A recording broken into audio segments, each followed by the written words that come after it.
아침에 오실 걸로 알아갖고 자료를 10분만 준비했었는데 지금 준비하고 있으니까 잠깐만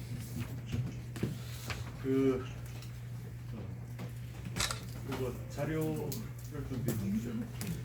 오늘 제주시에서 오동봉 관련해서 해명을 크게 이제 네 가지 사항을 해명을 했는데, 이거 곰곰이 좀 생각하다 이거 도저히 이렇게 해서는 안 될 것 같다, 도민들이 좀 제대로 알아야 될 것 같다 해서 제가 알고 있는 범위 내에서 좀 제대로 좀 반박성 좀 말씀을 좀 드려야 될 것 같아서 좀 자리를 많이 냈습니다.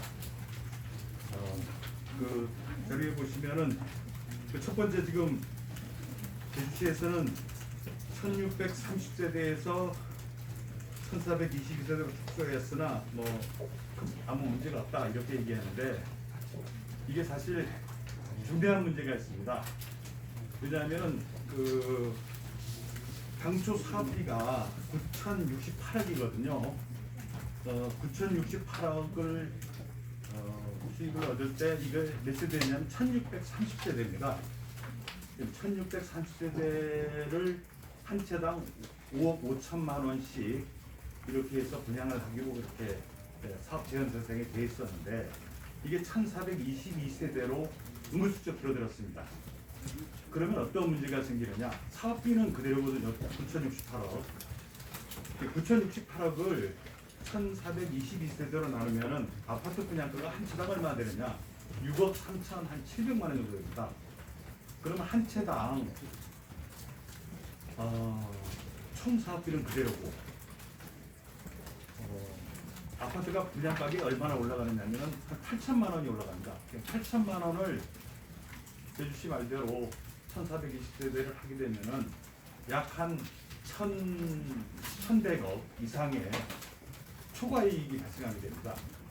이거를 비밀 유지 협약을 해서 바로 은폐하고 도민의 감시나 의회의 감시가 없이 그대로 진행되면은 5년 욱지우지 되다가 1,100억 이상의 추가이익은 누가 되겠습니까? 이러한 어떤 중대한 문제인데, 우리가 너무 큰 거짓말이어서 설마 이러겠냐 이렇게 생각하지만은 너무나 큰 거짓말이기 때문에 사실은 안 보이는 겁니다. 작은 범죄는 보이지만은 너무나 큰 범죄이기 때문에 이러한 이러한 문제점이 있다라는 것을 지적하지 않을 수 없고요. 두 번째, 셀프 검증이 이제 사실이 아니다 이렇게 얘기하는데, 본인들도 도의 제안서를 평가했던 심사위원이 검증 영역에 참여하고 있다는 것은 사실을 인정하고 있습니다. 사실이 사실이라면 죄송하다 이렇게 나와야지, 이게 무슨 또 사실이 아니다 이런 식으로 얘기하는 것은 또다시 도민들을 기만하고 의회를 기만하는 것이 아닌가. 특히 이러한 부분과 맞물려서 다시 한번 또 좀 우리가 검토해 봐야 될 것은 어떤 문제가 있냐면, 당시 도의 제안서를 담당했고 그거를 제안서를 받았던 당시 주무 과장이 있습니다. 그 주무 과장이 2019년 11월에 제안서를 다 받고 그렇게 했죠. 그분이 2020년 1월 15일 인사에 제주시 도시건설국장으로 합니다. 아니, 도에서 실무를 다 봤던 분이 시의 건설국장으로 갔는데 뭐 인지는 못했다, 모르겠다, 사실이 아니다. 이게 도대체 말이 되는 이야기입니까?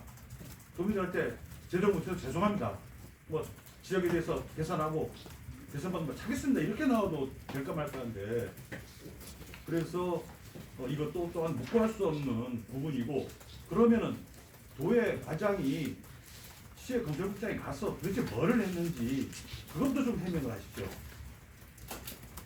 그 다음에 세 번째, 사업자 동의 후에 비밀유지 협약이 표준 협약안을 따랐다고 그러는데, 제가 국토부 표준 협약 아니가 인터넷에 찾으면 다 나옵니다. 최신 여기에 어디에 비밀유지 협약이 있습니까? 이게 참 이런 식으로 해명을 하시면 안 된다. 여기에 보면 그 표준 협약에 안에 34조가 있고 35조 협약 효력 이렇게 바로 넘어갑니다. 이러한 부분에 대해서 해명도 이거는 억지 해명이다. 누가 시켰는지 모르겠습니다만은 참으로 참 어이가 없다라는 말씀을 좀 드리겠고요. 그 다음에 8월 10일자를 정해서 협약을 체결했죠. 인가를 하기로 했고, 만일 이 인가가 안 되면은 그 책임을 업자들이 아니라 여기 시장이 규책 사유로 한 부분에 대해서도 국토부 표준 협약안을 이야기합니다만은 그 국토부 표준 협약안 12조에 분명히 나와 있습니다. 사업자가 지정하고서 1년 이내에 하도록 되어 있습니다. 그러면 협약을 하고 2020년 1월 날짜는 제가 기억 안 납니다만 1월 달에 지정을 했죠. 지정을 하면은 1년 이내에 하면 됩니다. 그거는 어떻게 보면은 그 이후부터 여러 환경도시 계획을 일내에 한다라든지 여러저런 그 당시에 순간순간 부분적인 정황이 나왔습니다만은 이런 날짜를 정해놓고 그때까지 부실하든 초과 이익이 생기든 어떻게 개선할까 보다는 뭐에 쫓기는지 무조건 강행해서 밀어붙이게 한 그런 사업이 아니냐 이런 의혹을 어떻게 보면 이 해명이 오늘 해명이 더 키우고 있는 것이다. 저는 그렇게 생각합니다. 따라서 우리 이게 제주시는 이런 공색한 해명을 할 게 아니라 사실은 제주시가 이에 대한 책임을 지고 있지 않다고 생각합니다. 모든 이 그림의 설계는 도 단위에서 이루어진 것이고 도 단위에서 업자 선정 다 된 것이고 그런 거를 이제 충실히 어떻게 보면 행동에 옮기는 게 우리 제주시 공무원들이 아닌가 하는 생각도 들고요. 이에 대해서 책임 있는 도에서 해명을 해야 될 것이고 특히 당시 의사결정에 가장 책임을 졌던 사람은 원희룡 도지사입니다. 책임자는 원희룡 지사가 이제 뭐 전 지사죠. 원희룡 지금 뭐 대장동 일타강 사이 갖고 이리저리 별명들 하시는데 그분이 도대체 본인이 병업에 의해서 우려한 것 같은 이런 건데 이 부분에 대해서 한번 해명을 하셔야 될 겁니다. 저는 원희룡 지사가 이 부분에 대해서 해명하기를 촉구하면서 마치겠습니다. 혹시 뭐 질문 있으면 듣겠습니다.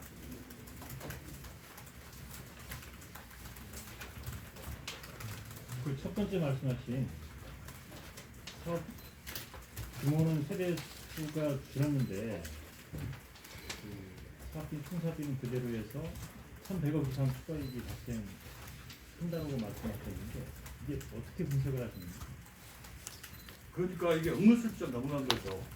사업비는 그대로 하고 세대수는 줄이지 않습니까? 총 사업비는 그대로입니다.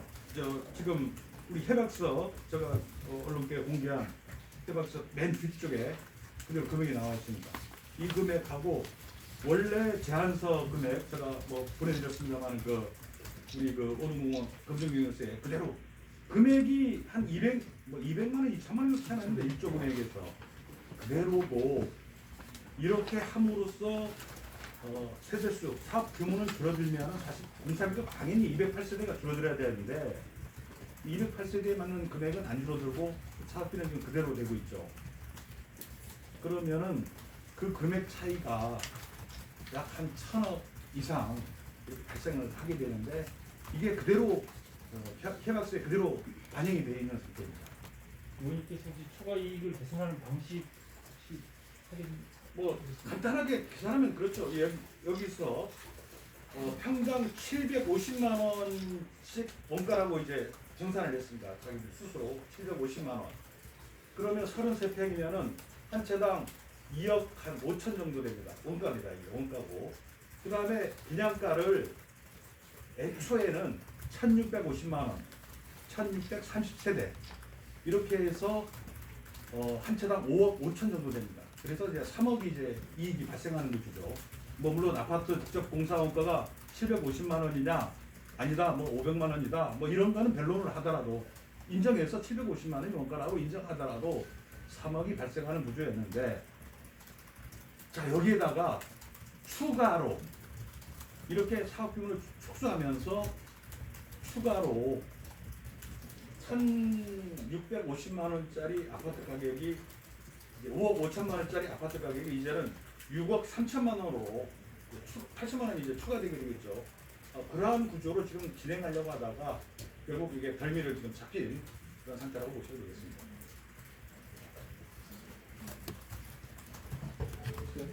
예. 제주시는 오늘 해명에서 그 세대수하고 신서수 부분에 대해 나중에 이제 사업 승인 단계에서 신서수로 다시 조정될 거라고 해봤을 때 나올 거라고 하는데 이 부분에 대해서 글쎄요. 저는 그 말이 아니 이렇게 제주도 뭐 최고의 뭐 실력과 능력을 갖춘 사람들이 다 검증을 했다고 그랬습니다. 제가 보기에는 상당히 이 내에도 문제점을 여러 가지 지적하고 있어요. 자기 자본 문제라든지 자라자란 문제들 그렇지만 문제없다고 해서 그렇게 검증해서 한 거를 그대로 지금 강행하고 있는 상황인데 만일 이러한 어떤 의회의 어떤 지적이나 감시가 없이 그대로 5년이 흘러가면은 과연 그렇게 이제 검증이 될까요? 예를 들면 아파트 원가가 사실 이게 100만 원짜리 수도 200만 원짜리 수도 이건 정하는 가격이고 서로 계산서를 그렇게 주고받으면은 또 사실 그걸로 이제 세금에서는 금액이 확정돼 버리는데 이 원가 정산이 5년을 있다가 한다. 그거는 한마디로 해서 그냥 업자들 그냥 단체들 다 알아서 챙겨가시오 라고 하는 어떻게 보면 무책임한 방기이자 배임행위를 지금 하고 있는 게 아닌가, 무능을 빙자한 배임행위가 아닌가 그렇게 생각합니다. 의원님 방금 말씀하신 부분에 이어서 추가이익 환수를 이제 설계 단계에서부터 뭐 전문가들 워킹그룹을 이제 운영해서 검증을 하겠다. 세 단계 공사에서도 감리, 준공 단계에서도 뭐 이렇게 하겠다고 하는데 그런 부분이 좀 투명하게 이루어질 것이라고 보시는데 그리고 이제는 우리 언론과 우리 시민과 의회에서 관심을 갖고 제대로 감시하고 또는 뭐 적정한 규모가 맞느냐부터 시작해서 다시 한번 좀 재검토가 좀 있어야 되지 않느냐, 그렇게 해서 시민들이 합의 속에서 좀 추진이 돼야 될 것이라고 보고요. 그렇지 않고 그냥 이 상태에서 문제점이 노출됐음에도 불구하고 그대로 진행된다. 이거를 우리 시민들이, 우리 국민들이 그대로 방치한다는 것은 하나의 역사적인 죄라고 보고요. 이게 아마 제주 지역 부동산 가격을 아마 폭등하는 그 요인이 될 거라고 봅니다. 실제 이번에 탈락된 업체는 1,150만 원에 아파트 가격을 제시를 했음에도 불구하고 그 업체는 이제 탈락이 됐습니다만은 뭐 여러저런 이유로 왜 그러한 가능함에도 불구하고 500만 원 이상의 풍리를 우리 행정이 합법적으로 적용하는지 저는 도저히 이해가 되지 않고요. 이러한 인식을 갖고 있는 사람이 과연 앞으로 제대로 할 것인가, 저는 상당한 이견을 갖고 이 관계 실무자들에 대해서 전면적인 인사 문책을 해서 새롭게 다 바꿔서 새로운 담당자들로 교체를 해야 될 것이라 그렇게 생각합니다.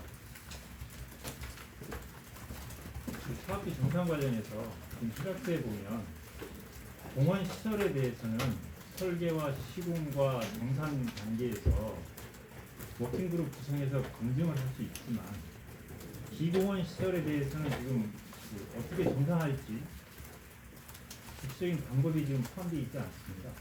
그러니까 사실상 그 사업자한테 그 아파트 관련된 기공원 시설 부분에 대한 원가 검증은 맡겨놓고 있는 상황인데 이 부분에 대해서 도의회 차원에서 보완책을 요구한다거나 이럴 수 있는 방법이 있습니다.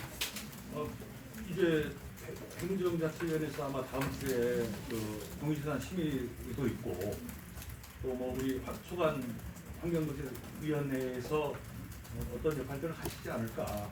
이게 제가 사실은 이제 소관 상임위도 아닌 상황에서 이제 우리 의원님들이 어떤 해나갈 걸 제가 예단하기는 그렇고요. 아마 저는 우리 소관 상임위원회에서 나름대로 의원님들이 좀 고민하고 계실 걸로 보고 이 상황을 지금 저는 좀 알고 계시다고 봅니다. 그래서 뭐 뭔가 의회에서 조건을 달든지 또는 변경을 요구하든지 이러한 역할들을 하실 걸로 기대합니다. 이미 혈압수가 틀려져 있는데 도의회에서 사후적으로 이 혈압수의 내용을 수정할 수 있는 권한이나 방법이나 아니 협약 내용에 변경을 할 수 있도록 돼 있기 때문에 다행히 그 변경은 어떻게 보면은 아파트 가격을 분양가를 상승하는 그런 어떤 불리한 것도 있지만은 어떻게 보면 또 역으로 잘 활용하게 되면은 좋은 쪽으로 저감할 수 있는 사업의 계획에 대한 어떤 변경, 규모 같은 거라든지 어떤 그 부분에 대해서 의회나 이런 것들을 지적하게 되면 아마 시는 그 업자하고 협의해서 적절히 변경할 수 있지 않을까 저는 그렇게 기대하고 있습니다. 제가 지금 행정감사 하다가 지금 나와 있어서 제가 조금 이따 이제 행감을 드려야 되기 때문에 마지막으로 하실 분 한 분만 뭐 질문을 해주십시오. 자, 없으시면은 나중에는 뭐 전화라든지 이런데 좀 해주시기 바랍니다.